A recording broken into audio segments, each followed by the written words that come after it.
شانی اور فاخر رنگ والی سے نارپور واپس آ گئے۔ اگلے 6-7 روز میں کوئی خاص واقعہ نہیں ہوا، لیکن شانی صاف طور پر محسوس کر رہی تھی کہ مہر کی آنکھوں میں، بلکہ کہنا چاہیے اکلوتی آنکھ میں، قہر و غضب کی کیفیت ہمیشہ سے زیادہ ہے۔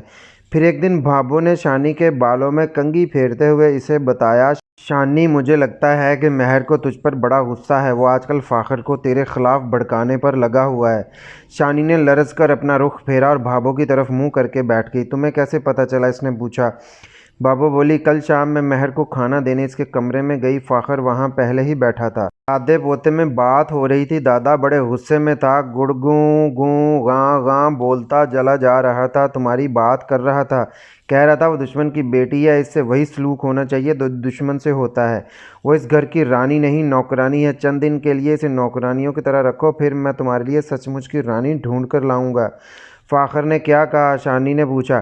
اس نے کیا کہنا تھا، مہر کے سامنے تو وہ بھی اونچی آواز میں نہیں بولتا، بس اتنا کہا کہ وہ بڑی احتیاط سے چل رہا ہے، آئندہ اور بھی احتیاط کرے گا۔ میں زیادہ دیر وہاں کھڑی نہیں رہ سکتی تھی، اس لیے اندر چلی گئی، ورنہ پتہ نہیں کیا کیا باتیں معلوم ہوتیں۔ شانی کی آنکھوں میں آنسوؤں کی نمی چمکنے لگی۔ بھابو نے اس کی ڈھارس بندھاتے ہوئے کہا، میں نے تجھے یہ سب کچھ اس لیے بتایا کہ تجھے خبر رہے، ماشاءاللہ تو بڑی سیانی ہے، اپنے گھر کی ہر اونچ نیچ سمجھ گئی ہے۔ اگر مہر کے منہ سے آگ نکلنا شروع ہو گئی ہے تو اس کی وجہ یہی ہے کہ وہ تجھے کامیاب ہوتے دیکھ رہا ہے، تم دونوں کے سلوک نے اس کے اندر بھانبڑ لگا دیے ہیں۔ شانی نے جواب میں کچھ نہیں کہا، بس ناک سے سوں سوں کی آواز نکالتی رہی۔ بھابو نے اس کے کھلے بالوں کو بڑے پیار سے کانوں کے پیچھے اڑسا اور بولی، بس اب ہمت نہ ہارنا، بیوی سے زیادہ خاوند کے قریب اور کوئی نہیں ہوتا، فاخر کو اتنا پیار دو کہ اسے کسی اور کی طرف دیکھنے کی مہلت ہی نہ ملے۔ شانی نے اس بات میں سر ہلایا، لیکن اس کے ساتھ ہی دل میں ٹیس سی اٹھی۔ اس نے سوچا، وہ کہاں سے لائے پیار؟ اس پیار کی لاش پر تو فتح مند لشکر نے اپنے گھوڑے دوڑا دیے، اب وہ کہاں کہاں سے ٹکڑے اکٹھے کرے؟ وہ ان ٹکڑوں کو ڈھونڈنے اور جوڑنے کی دن رات کوشش کر رہی تھی۔ کبھی لگتا تھا کہ کامیاب ہو جائے گی، کبھی محسوس ہوتا تھا کہ کامیابی بہت دور ہے۔ ابھی شانو اور بھابو باتیں کر ہی رہے تھے کہ مہر کی پرغضب غوں غاں سنائی دی، وہی آواز جو شانی پر لرزہ طاری کر دیتی تھی۔ شروع میں یہ آواز شانی کی سمجھ میں بالکل نہیں آتی تھی، لیکن اب اس شور میں سے کوئی کوئی لفظ اس کے پلے پڑنے لگا تھا۔ آواز سنتے ہی بھابو کا چہرہ بھی متغیر ہو گیا۔ چند سیکنڈ بعد مہر اپنی وہیل چیئر چلاتا ہوا کمرے کے دروازے کے عین سامنے آن رکا۔ اس کی اکلوتی آنکھ شعلے برسا رہی تھی۔ غوں غاں گڈڑ غر غوں غاں، وہ طیش کے عالم میں منہ سے جھاگ اڑانے لگا۔ شانی کو اندازہ ہوا کہ وہ اپنی پھلواری کے بارے میں کچھ کہہ رہا ہے اور بھابو پر یا اس پر لعن طعن کر رہا ہے۔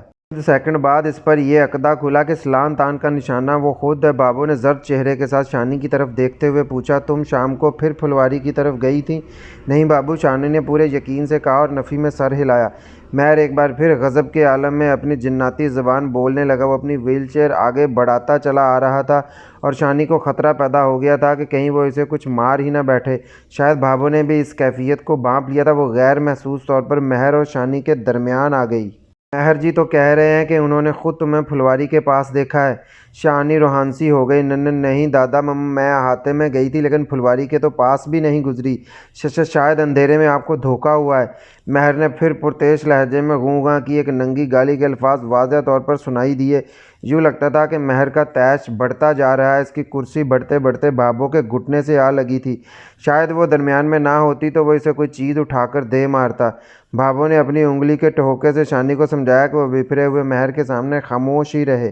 شانی نے خشک ہونٹوں پر زبان پھیر کر نظر جھکا لی، پھر بھی اسے یہی محسوس ہوتا رہا کہ مہر کی اکلوتی آنکھ سے سانپ کا زہر خارج ہو کر اس کے چہرے میں جذب ہو رہا ہے۔ اس کے ساتھ ساتھ مہر کی انگارے برساتی آواز بھی شانی کی سماعت کو مجروح کر رہی تھی۔ خدا خدا کر کے قہر کا یہ چڑھا ہوا دریا اترا اور مہر اپنی وہیل چیئر دھکیلتا ہوا احاطے کی طرف چلا گیا۔ بعد میں شانی سسکنے لگی۔ بھابو نے اسے گلے لگا کر دلاسا دیا۔ منا اور ندیم بھی ماں کی نقل کرتے ہوئے معصومیت سے شانی کے بدن پر ہاتھ پھیرنے لگے اور پچ پچ کرنے لگے۔ شانی نے بھابو کو بتایا کہ وہ ہرگز پھلواری کی طرف نہیں گئی۔ کیا اسے اپنی جان عزیز نہیں ہے؟ وہ جانتی ہے کہ وہاں سانپ گھومتا ہے۔ بھابو نے اسے تسلی دیتے ہوئے کہا، میرے سامنے صفائی پیش کرنے کی ضرورت نہیں ہے، میں جانتی ہوں تو 16 آنے ٹھیک کہتی ہے۔ اسی بڈھے کا دماغ خراب ہے، لیکن اس کی زبان کو کون پکڑ سکتا ہے؟ بس جو دماغ میں آیا بک دیا۔ تو پریشان مت ہو، میں فاخر کو بھی سمجھا دوں گی کہ اس کے دادا کو اندھیرے میں دھوکا ہوا ہے۔ پر وہ ایسا کیوں کرتے ہیں بابو؟ پچھلے ہفتے بھی فاخر مجھ سے کہہ رہے تھے کہ تم پھلواری کی طرف کیوں گئی تھی؟ دادا جی ناراض ہو رہے ہیں۔ میں نے کہا میں نہیں گئی تھی۔ فاخر اپنی بات کرتے رہے، کہنے لگے دادا نے تمہیں کہیں آس پاس دیکھا ہوگا تو کہہ رہے ہیں نا، بس وہ تم دونوں میں پھوٹ ڈالنے کے لیے ایسا کر رہا ہے۔ تو اپنا حوصلہ جوان رکھ، اللہ نے چاہا تو آہستہ آہستہ سب ٹھیک ہو جائے گا۔ ہاں چاچی سب ٹھیک ہو جائے گا۔ منّے نے بھی اس کے گال پر ہاتھ پھیرا۔ شانی رات تک کانپتی رہی۔ اسے خوف تھا کہ مہر جی سے ملنے کے بعد فاخر اس سے بہت ناراض ہوگا، اور شاید وہ ہوتا بھی، لیکن یہاں بھی بابو اپنی تمام تر فراست کے ساتھ بیچ میں آ گئی۔ اس نے فاخر کو بہت کچھ سمجھا بجھا دیا، جو تھوڑی بہت کسر رہ گئی تھی وہ شانی نے پوری کر دی۔ پھر بھی ایک دو دن تک فاخر خفا خفا نظر آتا رہا۔ حالات بہت بدل چکے تھے۔ اگر مہر نے اس قسم کی چنگاری چند ماہ پہلے پھینکی ہوتی تو شاید بھڑک کر شعلہ جوالا بن چکی ہوتی۔ اب یوں لگتا تھا کہ فاخر کو بات سہنا اور برداشت کرنا آ گیا ہے۔ وہ شانی کی بات بھی تحمل سے سنتا تھا اور ٹھنڈے لہجے میں اس پر رائے بھی دیتا تھا۔ اس کے علاوہ شانی نے ایک اور تبدیلی بھی محسوس کی۔ لٹھ بازی میں فاخر کا شوق پہلے جیسا نہیں رہا تھا۔ وہ اکھاڑے میں جاتا ضرور تھا لیکن جلدی واپس آ جاتا تھا۔ ذاتی طور پر بھی وہ لاٹھی چلانے میں کم حصہ لیتا تھا۔ شاید اس کی ایک وجہ اس کی کلائی کی چوٹ تھی۔ باقی چوٹیں تو ٹھیک ہو چکی تھی، لیکن 2-2.5 ماہ گزرنے کے باوجود کلائی پوری طرح ٹھیک نہیں ہوئی تھی۔ وہ اس پر لچکدار پٹی باندھ کر رکھتا تھا۔ کبھی کبھی تو شانی کو یہ بھی محسوس ہوتا تھا کہ فاخر کے رویے میں جو لچک پیدا ہوئی ہے، اس کی ایک وجہ یہ بھی ہے کہ لٹھ بازی کی طرف سے اس کا دھیان کم ہو گیا ہے۔ اس کے اندر جو ایک بے جا ذم اور فخر پایا جاتا تھا، اس میں رستم سے لڑائی کے بعد کمی واقع ہوئی تھی، اور یہ تبدیلی مجموعی طور پر اس کے کردار کے لیے نیک شگون رہی تھی۔ چند ہفتے پہلے کی سنسنی خیز رات کے بعد رستم سیال کا پھر کوئی پتہ نہیں چلا تھا۔ دھیرے دھیرے شانی کا یہ اندیشہ ختم ہو گیا کہ کسی دن وہ اچانک پھر حویلی میں نظر آئے گا۔ اس کے بارے میں کوئی خبر، کوئی اطلاع بھی شانی کے کانوں تک نہیں پہنچی، حالانکہ کسی وقت غیر شعوری طور پر اس کے دل میں یہ جاننے کی خواہش پیدا ہوتی تھی کہ رستم کہاں ہے، کیا کر رہا ہے۔ ایک دو بار ایسا بھی ہوا کہ جب فاخر اپنے کارندوں سے بات چیت کر رہا تھا، شانی نے اس کی بات پر کان دھرنے کی کوشش کی، جیسے وہ جاننا چاہ رہی ہو کہ یہ بات رستم کے بارے میں تو نہیں۔ پتہ نہیں کیوں رستم کا دھیان آپوں آپ شانی کے ذہن میں گھس آتا تھا۔ وہ اس کے خیال سے ذہن کو ہٹانے کی بہت کوشش کرتی، لیکن زیادہ تر ناکام رہتی تھی۔ یہ معاملہ اس کے بس میں نہیں تھا۔ ایسے میں وہ اپنا تجزیہ کرنے کی کوشش کرتی۔ وہ خود سے سوال کرتی، رستم جیسا بدنام زمانہ شخص کے بارے میں کیوں سوچتی ہو تم؟ کیا وہ تمہیں خیر خواہ کی حیثیت سے اچھا لگتا ہے، ایک بھائی کی حیثیت سے اچھا لگتا ہے، یا پھر اس حیثیت میں اچھا لگتا ہے جس کے بارے میں سوچنا بھی گناہ ہے؟ ان سب سوالوں کے جواب نفی میں ہوتے تھے، تو پھر وہ کیا تعلق تھا جو دل کی اتھاہ گہرائی میں کہیں موجود تھا؟ وہ سوچتی تھی یہ کیسا جذبہ ہے، اسے کیا نام دیا جا سکتا ہے، یا پھر اسے بے نام ہی رہنا چاہیے؟ گلابی جاڑا ابھی دور تھا، تاہم سردیاں شروع ہو چکی تھی۔ شانی نے اپنے جہیز کا سب سے خوبصورت ڈبل لحاف نکالا تھا۔ میاں بیوی بیڈ روم میں تھے۔ وی سی آر پر ایک خوبصورت اردو فلم چل رہی تھی۔ فلم دیکھتے ہوئے فاخر کا ہاتھ بے خیالی میں لحاف کے سرخ مخمل کو سہلاتا جا رہا تھا۔ فلم کا ایک رومانی سین شاید فاخر کو کچھ زیادہ ہی پسند آ گیا تھا۔ وہ کم از کم اسے 3 بار ریوائنڈ کر کے دیکھ چکا تھا، اب چوتھی بار ریوائنڈ کر رہا تھا۔ یہ سین نوبیاہتا بیوی اور اس کے شوہر سے متعلق تھا۔ موسم سخت ابر آلود تھا، بارش ہو رہی تھی۔ شوہر دفتر جانا چاہتا تھا، مگر بیوی اسے اپنی اداؤں سے لبھا رہی تھی، اسے روکنا چاہتی تھی۔ وہ اسے بار بار بستر پر گرا دیتی تھی اور باہوں میں جکڑ لیتی تھی۔ سین کے آخر میں شوہر صاحب کی ہمت جواب دے جاتی ہے اور وہ ٹائی اتار کر اپنا بریف کیس ایک طرف پھینک دیتے ہیں۔ بیوی کی آنکھوں میں مسرت کے آنسو چمکنے لگتے ہیں اور وہ شوہر سے لپٹ جاتی ہے۔ شانی جانتی تھی فاخر یہ منظر بار بار کیوں دیکھ رہا ہے۔ اس میں بیوی کی گرم جوشی اور وارفتگی نمایاں تھی، وہی خالص کیفیت جو فاخر کو مطلوب تھی، جس کے لیے وہ سرگرداں تھا۔ وہ شانی کو پورے کا پورا حاصل کرنا چاہتا تھا، حالانکہ وہ پہلے دن سے پوری کی پوری اس کے پاس تھی۔ اس نے خود اسے ادھورا کیا تھا، اب اس ادھورے پن کی وجہ سے نیم دیوانہ ہو رہا تھا۔ سین ختم ہوا تو فاخر نے فلم ادھوری چھوڑ کر ٹی وی بند کر دیا۔ کچھ دیر بعد لائٹ بھی آف ہو گئی۔ دونوں لحاف میں بے حرکت پڑے رہے۔ باہر بوندا باندی ہو رہی تھی۔ رات دھیرے دھیرے اپنے وسط کی طرف کھسک رہی تھی۔ فاخر کی انگلیاں بڑی نرمی سے شانی کی ریشمی زلفوں سے کھیلتی رہیں، پھر وہ اسے قریب کرتا چلا گیا۔ وہی بکھری ہوئی پتیوں کو پھول کی صورت جوڑنے کا عمل، وہی سعی لا حاصل، وہی رائے گاں کوشش۔ یوں لگتا تھا کہ وہ شانی کو اپنے التفات کی بارش میں بھگو کر اپنی ساری کوتاہیوں کی تلافی کرنا چاہتا ہے، سارے زخموں پر مرہم رکھنا چاہتا ہے، مگر جب زخم خون اگل رہے ہوں تو جلد بازی نہیں کی جاتی، پہلے خون کا خراج روکا جاتا ہے، پھر مرہم جمایا جاتا ہے۔ شانی کا دم گھٹ رہا تھا، وہ اپنے شریک حیات کے ساتھ چلنا چاہتی تھی لیکن ابھی اس کے پاؤں پورا ساتھ نہیں دے رہے تھے۔ وہ لڑکھڑا جاتی تھی، لڑکھڑاتے ہوئے کو رک کر سہارا دینا پڑتا ہے، لیکن اگر اسے اپنے ساتھ کھینچا جائے تو وہ مزید لڑکھڑا جاتا ہے۔ شانی کے ساتھ بھی آج کل ایسا ہی ہو رہا تھا۔ فاخر صحیح لاحاصل میں مصروف رہا، شانی محبت بھری گرم جوشی سے خالی رہی، تب فاخر کی بے بسی اچانک جھنجھلاہٹ میں بدل گئی۔ تاریکی میں جیسے شعلہ سا لبکا، شانی کی سرد باہیں اپنے عریاں کندھوں سے ہٹا کر وہ ایک دم اٹھ بیٹھا۔ اس کی نہایت کرخت اور بلند آواز خوابگاہ میں دھاڑ کر گونجی، کیا چاہتی ہو تم؟ آخر کیا چاہتی ہو؟ کوئی بہت بڑا شیشہ جیسے سماعت شکن دھماکے سے چکنا چور ہو گیا تھا۔ شانی بھی بوکھلا کر اٹھ بیٹھی۔ فاخر نے ٹیبل لیمپ روشن کیا، اس کا چہرہ اندرونی غضب سے تمتمایا ہوا تھا اور آنکھیں انگارہ تھیں۔ فاخر کیا ہوا؟ وہ کمزور آواز میں بولی۔ مجھ سے پوچھتی ہو کیا ہوا ہے؟ مجھ سے پوچھتی ہو؟ اس کی آواز بلند ہوتی جا رہی تھی، طیش بڑھتا جا رہا تھا۔ پھر لحاف دور پھینکتا ہوا اچھل کر کھڑا ہو گیا۔ وہ بہت مختصر لباس میں تھا۔ شانی نے ایک سفید چادر تیزی سے اپنے جسم کے گرد لپیٹ لی۔ فاخر کی آنکھوں میں اب جنون نظر آنے لگا تھا، ہونٹ غضبناک انداز میں کھنچ گئے تھے۔ وہ پھٹی ہوئی آواز میں بولا، میں یہ قصہ ہی ختم کر دوں گا، میں تجھے زندہ نہیں چھوڑوں گا، میں تجھے جان سے مار دوں گا۔ وہ جنونی انداز میں ڈگمگاتا ہوا الماری کی طرف گیا۔ نیچے والی دراز کھول کر اس نے ایک بڑا خنجر نکال لیا۔ خنجر کا کور اتار کر اس نے دور پھینکا تو خمدار پھل ٹیبل لیمپ کی روشنی میں خوفناک نظر آنے لگا تھا۔ شانی کی سہمی ہوئی چیخ اس کے سینے میں ہی گھٹ کر رہ گئی۔ اس نے بے ساختہ پلنگ کے ایک کونے میں سمٹنے کی کوشش کی۔ فاخر کسی درندے کی طرح اس کی طرف جھپٹا اور اسے پلنگ کے گوشے میں دبوچ لیا۔ وہ عقاب کے پنجوں میں پھڑپھڑاتی ہوئی چڑیا کی طرح تھی، بلکہ شاید وہ پھڑپھڑا بھی نہیں رہی تھی، بلکہ سکتہ زدہ سی رہ گئی تھی۔ فاخر کا بایاں گھٹنا فوم پر تھا اور دایاں شانی کے پیٹ میں دھنس رہا تھا۔ شانی کے بال فاخر کی بائیں مٹھی میں بے دردی سے جکڑے ہوئے تھے، اس کے دائیں ہاتھ میں خوفناک پھل کا خنجر تھا۔ میں تجھے جان سے مار دوں گا، تیرے ٹکڑے کر دوں گا، وہ ایک بار پھر جنونی انداز میں پھنکارا۔ اس کا خنجر والا ہاتھ فضا میں بلند ہوا۔ شانی نے اپنی چیخ ہونٹوں کے اندر روکی اور آنکھیں بند کر لیں۔ اس کا جسم اپنے مجازی خدا کے مہلک ترین وار کے لیے تیار تھا۔ وہ جانتی تھی ابھی سینے میں دل کے مقام پر درد کی ناقابل برداشت لہر اٹھے گی، خون اچھلے گا اور عدم آباد کی طرف اس کا مختصر سفر شروع ہو جائے گا۔ موت کا انتظار چند ساعتوں کا بھی ہو تو بہت مشکل ہوتا ہے۔ شانی بھی اس ناقابل بیان مشکل سے گزر رہی تھی۔ 1 سیکنڈ گزرا، 2 سیکنڈ گزرے اور پھر کئی سیکنڈ گزر گئے۔ جان لیوا وار نہیں ہوا، وہ اسی طرح بے حرکت پڑی رہی۔ دھیرے دھیرے اس کے بالوں پر فاخر کے ہاتھ کی ناقابل برداشت گرفت کمزور پڑ گئی۔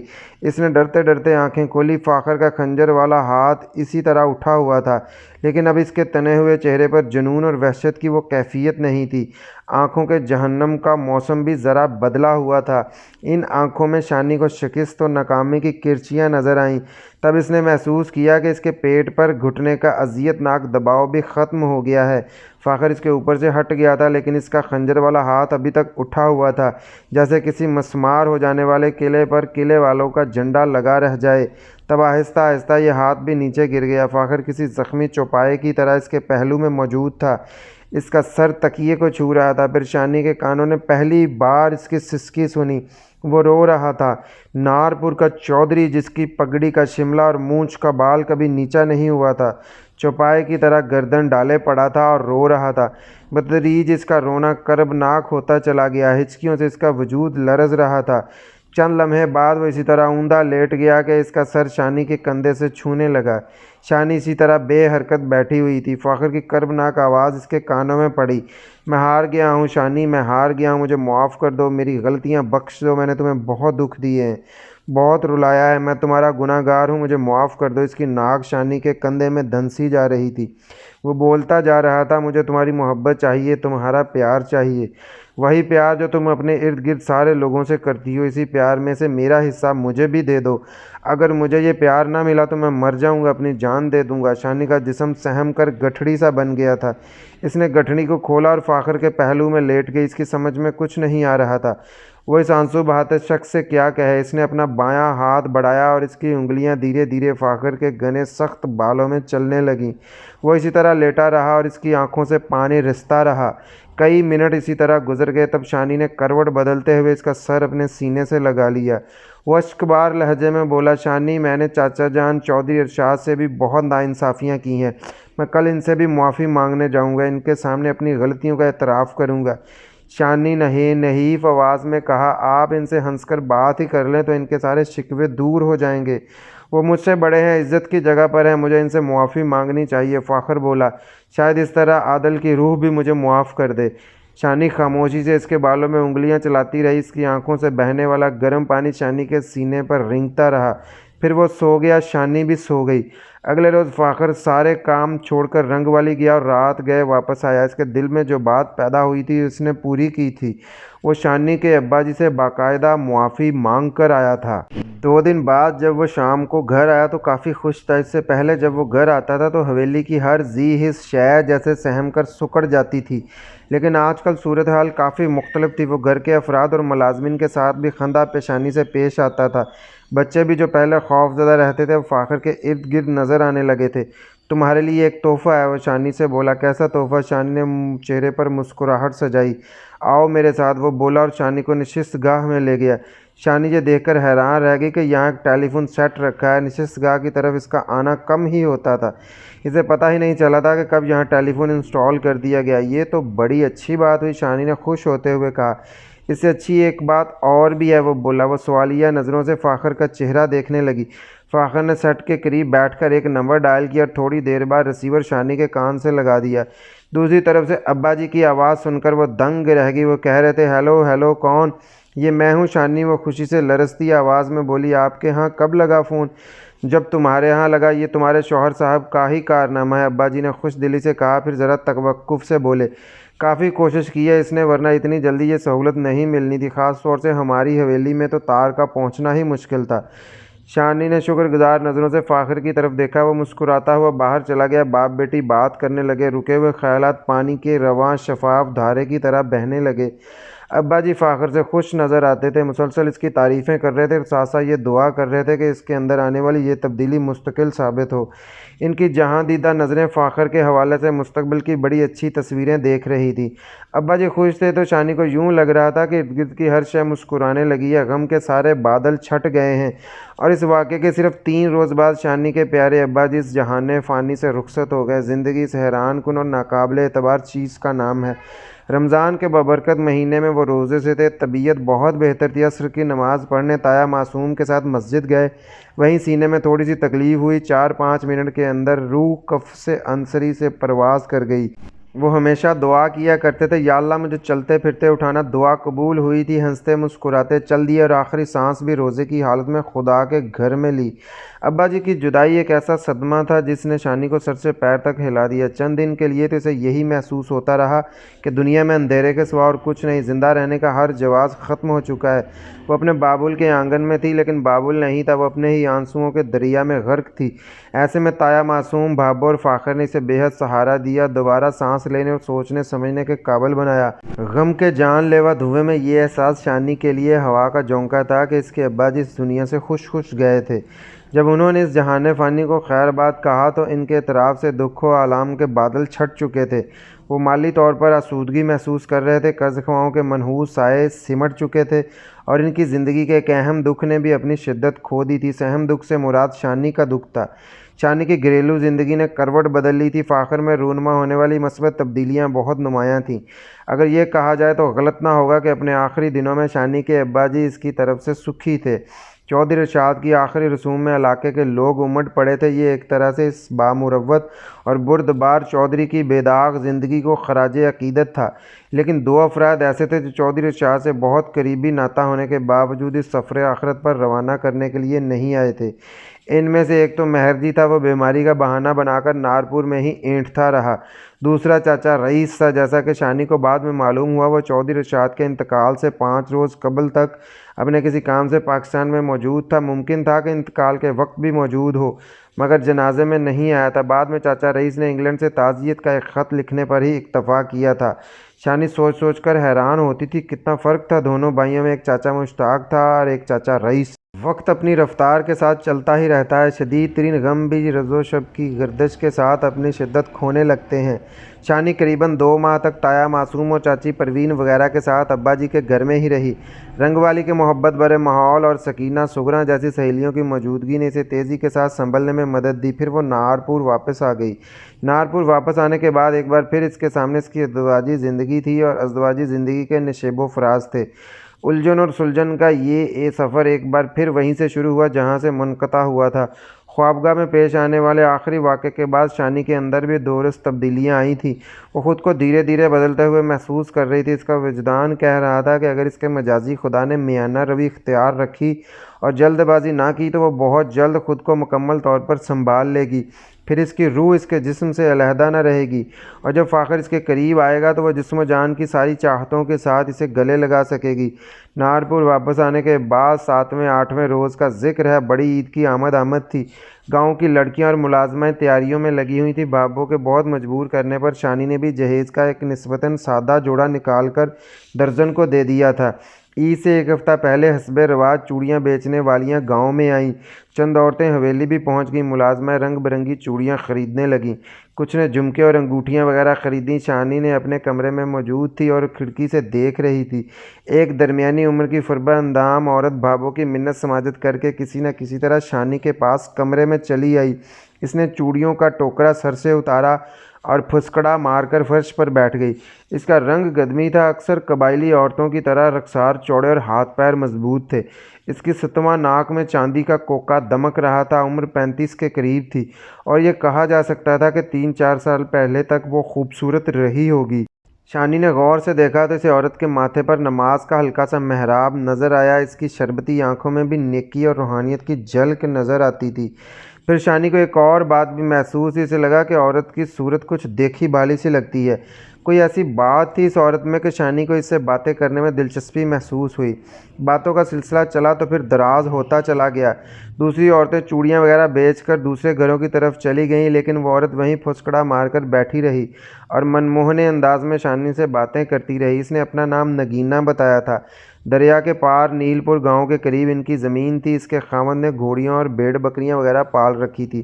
یہ لوگ سیال تھے۔ شانی کو عورت کی کلائیوں میں چاندی کے چپٹے کڑے بھی نظر آئے۔ شانی نے حیران ہو کر پوچھا، اگر تمہارا اپنا کھیت ہے، ڈور ڈنگر بھی ہیں، تو پھر تمہیں چوڑیاں بیچنے کی کیا ضرورت ہے نگینہ؟ اس نے عجیب سی نظروں سے شانی کو دیکھا، کن اکھیوں سے آس پاس کا جائزہ لیا اور ہولے سے بولی، چودرانی جی، اگر میں کہوں کہ میں چوڑیاں بیچنے والی نہیں ہوں تو پھر کیا مطلب؟ اس کی مسکراہٹ گہری ہو گئی۔ والہانہ انداز میں بولی، اگر میں کہوں کہ میں نے صرف آپ کو دیکھنے کے لیے چوڑیوں والی کا بھیس بدلا ہے تو پھر؟ شانی کی آنکھیں حیرت سے کھل گئیں۔ ایک لمحے کے لیے اسے خوف محسوس ہوا کہ کہیں یہ کوئی نوسر باز ہی نہ ہو، لیکن پھر اس کی شربتی آنکھوں میں جھانک کر اسے اندازہ ہوا کہ یہ عورت اسے کوئی نقصان نہیں پہنچا سکتی۔ تمہاری بات میری کچھ سمجھ میں نہیں آئی، شانی نے الجھن سے کہا۔ وہ والہانہ انداز میں شانی کو دیکھے جا رہی تھی۔ دیکھتے دیکھتے ہی بولی، اب مجھے نہیں جانتی ہیں، پر میں آپ کو بہت دنوں سے جانتی ہوں اور جب سے آپ کو جانتی ہوں آپ کو دیکھنے کے واسطے جی مچلتا رہتا تھا۔ اس نے چند لمحے توقف کیا اور پھر گہری سانس لے کر بولی، آپ کے بارے جیسا سوچا تھا آپ اس سے زیادہ اچھی نکلی ہیں، بہت زیادہ اچھی نکلی ہیں، اس لیے دل کرتا ہے کہ آپ سے کچھ بھی نہ چھپاؤں۔ مجھے آپ سے کوئی ڈر خطرہ نہیں ہے۔ اگر میں غلطی بھی کر رہی ہوں تو آپ یہ غلطی ضرور معاف کر دیں گی نا نگینہ؟ مجھے ابھی تک تمہاری کوئی بات سمجھ ہی نہیں آئی، میں کیا جواب دوں؟ وہ ٹھہرے ہوئے انداز میں بولتی چلی گئی، رستم سیال کا نام آپ نے ضرور سنا ہوگا، میں اس کی خالہ جاد بہن ہوں۔ آج سے 4-5 سال پہلے اس کے ساتھ میری شادی بھی ہونے لگی تھی، مگر پھر نہ ہو سکی۔ میرا بیاہ چمرو سیال سے ہو گیا۔ اب میں اس کے 2 بچوں کی ماں ہوں اور اپنے گھر میں خوش باس ہوں۔ رستم اب بھی ہم سے ملتا رہتا ہے، اب میرے لیے وہ بس بھرا کی طرح ہی ہے۔ اس تمہید کے بعد نگینہ نے دائیں بائیں دیکھ کر اپنی آواز مزید پست کی اور اصل موضوع کی طرف آ گئی۔ چودرانی جی، آپ پریشان نظر آنے لگی ہیں، پر میں ایک بار پھر کہوں گی کہ مجھ سے آپ کو کوئی نقصان نہیں پہنچ سکتا اور اللہ سونے نے چاہا تو آپ کی طرف سے بھی مجھے کوئی نقصان نہیں پہنچے گا۔ چودرانی جی، میں تو بس اپنے دل کے ہاتھوں مجبور ہو کر یہاں آئی ہوں۔ میں وہ صورت دیکھنا چاہتی تھی جس نے ایک پتھر میں دراڑ ڈالی اور اسے موم کر دیا۔ تمہاری کوئی بات میرے پلے نہیں پڑ رہی۔ شانی نے خشک ہونٹوں پر زبان پھیری۔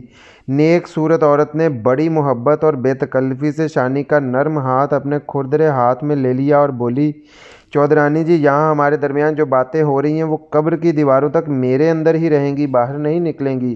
آپ بالکل بھی پریشان نہ ہوں۔ میں پریشان نہیں ہوں نگینا، لیکن تم نے جو کچھ کہنا ہے جلدی کہو، وہ کھوئی کھوئی آواز میں بولی۔ چودھرانی جی، عشق، محبت، پیار کے بارے میں لوگوں کی طرح میں نے بھی بہت کچھ سنا تھا۔ میرا خیال تھا کہ میں اس بارے میں سب کچھ جانتی ہوں، پر کچھ دن پہلے مجھ کو پتہ چلا کہ میں تو کچھ بھی نہیں جانتی۔ شاید میری طرح کافی سارے لوگ بھی کچھ نہیں جانتے۔ میں نے ایک ایسے بندے کو دیکھا چودھرانی جی، جس نے کسی کے ساتھ عشق کیا اور پھر کر کے دکھایا۔ اس طرح اس کے عشق میں خود کو فنا کیا کہ باقی سب کچھ بھلا دیا۔ شانی کے دل میں زلزلہ سا برپا ہو گیا۔ اسے اندازہ ہو رہا تھا کہ بات کس رخ پر جا رہی ہے۔ وہ خاموش رہی تو نگینا نے کہا، آپ پوچھیں گی نہیں کہ میں کس کی بات کر رہی ہوں؟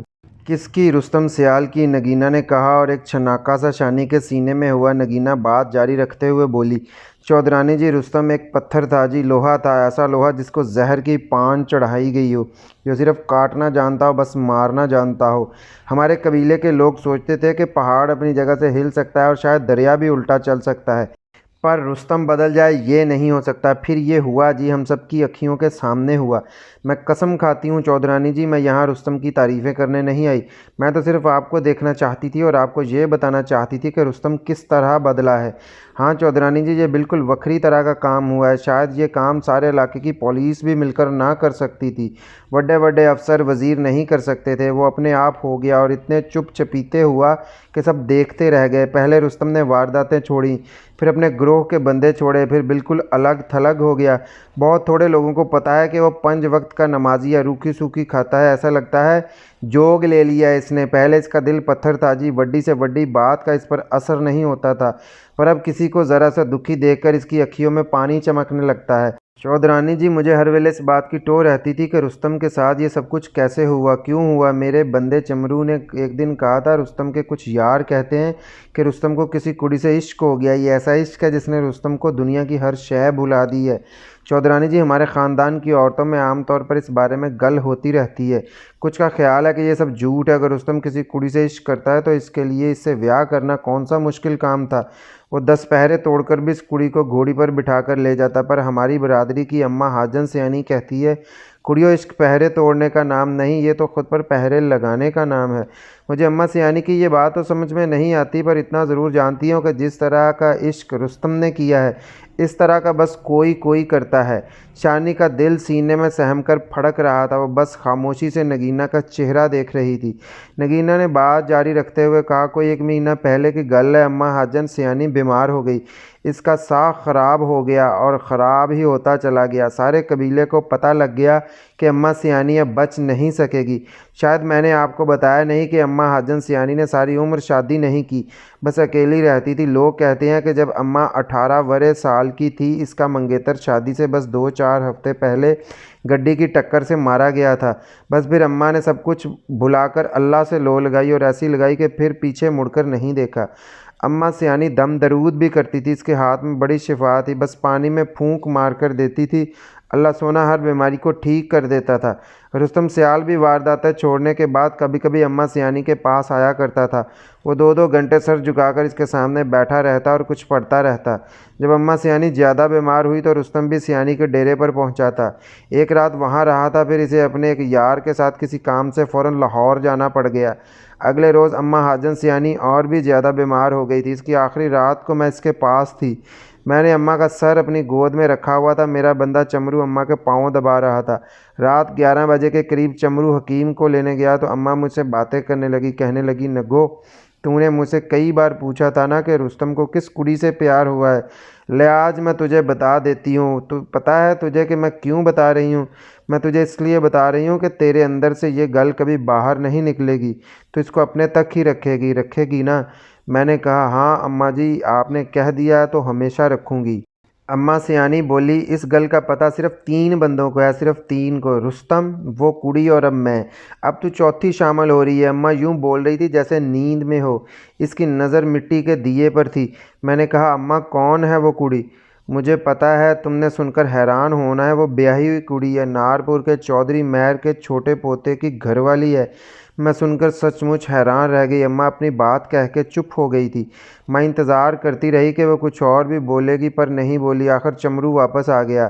حکیم اس کے ساتھ نہیں تھا، وہ کسی کام سے دوسرے پنڈ گیا ہوا تھا۔ اماں سیانی نے چمرو سے کہا، تم ہیر سید وارث شاہ بڑی اچھی طرح پڑھتے ہو، مجھے سناؤ۔ چمرو رات گئے تک وارث شاہ سناتا رہا۔ صبح اماں نے اشاروں سے نماز پڑھی اور تھوڑی ہی دیر بعد دم دے دیا۔ نگینہ کچھ دیر کے لیے خاموش ہو گئی۔ اس کی بڑی بڑی کالی سیاہ آنکھوں میں نمی چمکنے لگی تھی۔ تھوڑی دیر بعد وہ بولی، اماں سیانی کے دنیا سے جانے کے بعد میں کئی دن تک سوچتی رہی کہ اماں نے مجھے آپ کے بارے میں کیوں بتایا۔ اس سوال کا جواب ابھی تک نہیں ملا، اور شاید ملے بھی نہ۔ سیانے کہتے ہیں نا کہ اللہ والوں کی رمزی اللہ سونا ہی جانتا ہے۔ ہوا سے کمرے کا محرابی دروازہ خود بخود کھل گیا تھا۔ نگینہ نے خود ہی اٹھ کر دروازہ بند کیا اور شانی کے قدموں میں بیٹھتے ہوئے بولی، چودھرانی جی، میں آپ سے ایک بار پھر کہتی ہوں کہ یہاں آنے میں میری کوئی غرض نہیں ہے، نہ اپنی نہ کسی اور کی۔ کسی اور کی غرض رستم کی غرض ہی ہو سکتی ہے نا، لیکن اس کو تو آپ سے کوئی غرض ہی نہیں ہے۔ میں سچ کہتی ہوں چودھرانی جی، جہاں تک میں نے اندازہ لگایا ہے وہ آپ کو چاہتا تو بہت ہے، شاید اتنا کہ آپ کے ایک ہاتھ سے مسکراہٹ کے لیے ساری دنیا قربان کر دے، پر آپ سے دور رہ کر بھی وہ دکھی نہیں ہے۔ وہ بس اپنے آپ میں مست ہے۔ آپ کو پیر جنڈے شاہ کا تو پتہ ہی ہوگا، ان کا مزار آپ کے گاؤں رنگولی کے پاس ہے۔ شانی نے اس بات میں سر ہلایا۔ وہ بولی، آپ کو یہ بھی پتہ ہوگا کہ جنڈے شاہ کے مزار پر لوگ اپنے بچھڑے ہوئوں کے نام کی دیگ چڑھاتے ہیں اور منت مانگتے ہیں کہ ان کا میل ہو جائے، اور اگر میل نہ ہو سکے تو وہ جہاں رہیں سکھ سے رہیں۔ شانی نے پھر اس بات میں سر ہلایا۔ نگینہ بولی، پچھلے 8-9 ماہ سے مزار پر ہر روز بلا ناگہ ایک بچھڑے ہوئے کے نام کی 2 دیگیں چڑھائی جاتی ہیں۔ ہماری برادری میں اکثر لوگوں کو پتہ ہے کہ یہ دیگیں رستم کی طرف سے چڑھائی جاتی ہیں۔ وہ یہ بھی جانتے ہیں کہ یہ دیگیں اس کڑی کے نام کی ہیں جس کے عشق نے رستم کو چور سے کتب بنایا ہے، پر کسی کو پتہ نہیں کہ کڑی ہے کون، اور نہ ہی کبھی کسی کو پتہ چلنا ہے۔ پتہ لگ بھی کیسے سکتا ہے؟ اماں حاجن سیانی اب اللہ کو پیاری ہو چکی ہے۔ رستم نے ساری زندگی اس بارے میں زبان نہیں کھولنی، نہ ہی آپ نے کھولنی ہے چودھرانی جی۔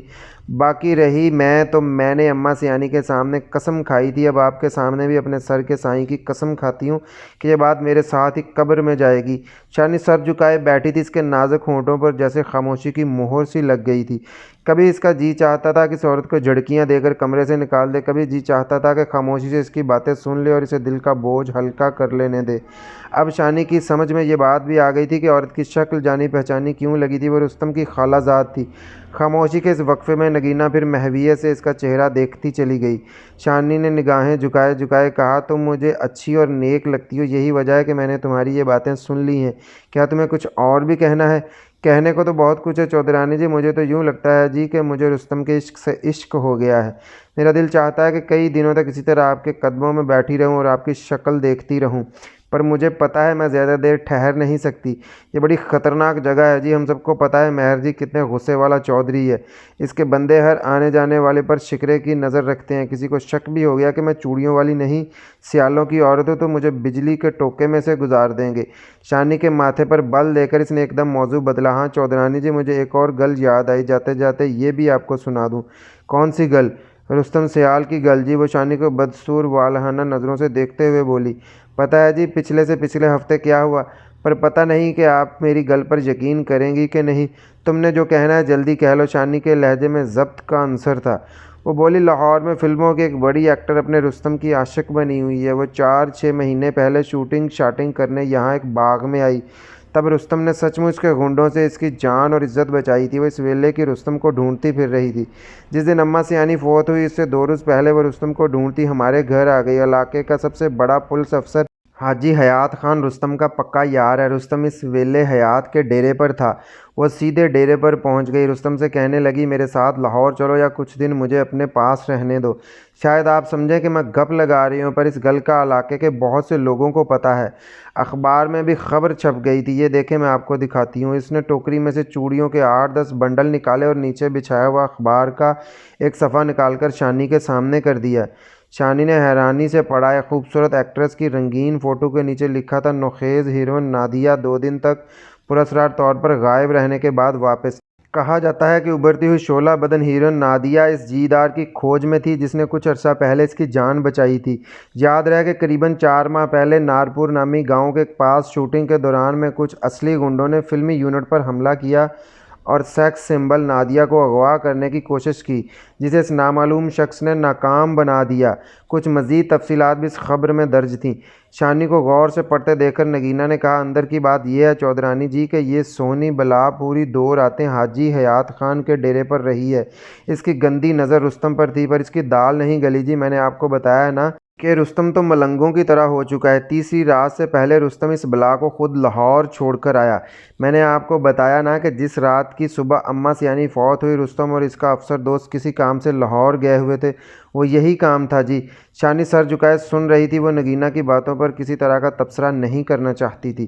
شانی کو چپ دیکھ کر نگینہ بولی، شاید یہ ہماری آخری ملاقات ہو چودھرانی جی، اس کے بعد میں اور آپ کبھی نہ ملے، پر آج آپ کے ساتھ جو وقت گزرا اور جو باتیں کی وہ سدا یاد رہیں گی۔ میرے من میں آپ کو دیکھنے کی حسرت تھی، سو آج آپ کو دیکھ لیا۔ میں یہ دیکھنا چاہتی تھی کہ جن صورتوں سے سچا عشق ہو جاتا ہے وہ کیسی ہوتی ہیں، سو آپ کو دیکھ لیا، عشق کی وجہ کا پتہ چل گیا اور عشق کا بھی۔ اب میں ان پڑھ بھی اندازہ لگا سکتی ہوں کہ سسی سوہنی اور ہیر کس طرح کی ہوتی ہوگی اور ان سے عشق کرنے والوں نے اپنی جان کی بازی کیوں لگائی۔ شاید سوئی سوئی آنکھوں والی خانہ بدوش نگینہ کچھ اور بھی کہتی، مگر اس دوران میں فاخر کی گاڑی کی آواز مین گیٹ پر سنائی دینے لگی تھی۔ شانی چونک سی گئی۔ اسے چونکتے دیکھ کر نگینہ کا رنگ بھی متغیر ہو گیا۔ شاید آپ کے خاوند صاحب آ گئے ہیں۔ ہاں وہ آ گئے ہیں، اب تم جاؤ۔